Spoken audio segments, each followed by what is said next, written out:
Imagine you're in a room so dark you can't see your own hand. You finally strike a match, light a candle, and then you immediately throw a heavy bucket over it. Sounds crazy, right? But Jesus said we do this with our lives more often than we realize. Today, we're uncovering the hidden meaning behind the parable of the lamp. To understand the story, you have to see the lamp Jesus was talking about. In the ancient world, they didn't have light switches. They used small clay lamps, usually shaped like a saucer with a pinched nozzle for a linen wick. They burned olive oil, which was a valuable resource. Jesus asked his followers, "Does anyone bring in a lamp to put it under a bowl or a bed? Instead, don't you put it on its stand?"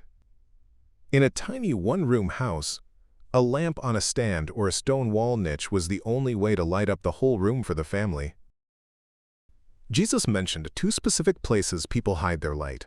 First, the bushel, or measuring basket. This was a tool for commerce and business.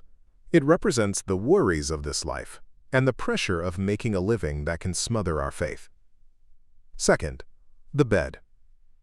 This represents ease, comfort, and laziness. We hide our light when we get too comfortable, or when we're afraid that standing out for Jesus might make our lives difficult. Visibility matters. Jesus says nothing is hidden that won't eventually be revealed. He isn't just giving us a suggestion, he's giving us a mission. The purpose of a lamp is simple: to produce light for the whole house. When we do good works, like being patient when others are rude or showing love where there is hate, we aren't just being nice. We are reflecting God's character so that others can find their way to Him. So why does visibility matter?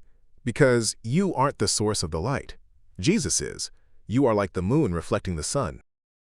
The law of spiritual growth. Here is the part that usually shocks people. Jesus says, "Take heed how you listen." He introduces the law of reciprocity. He says that if you use the light you have, God will give you more. But if you hide it, you'll lose even the little understanding you think you have. Think of it like a muscle. If you use your faith and share the truth, your spiritual eyes get stronger. If you keep it a secret, the oil in your lamp eventually runs out, and you end up in the dark. The only question is your lamp on the stand, or is it under the bed? It's time to move the lamp. Thanks for watching. Subscribe now as we continue to explore the deep truths of the kingdom. Now go let your light shine.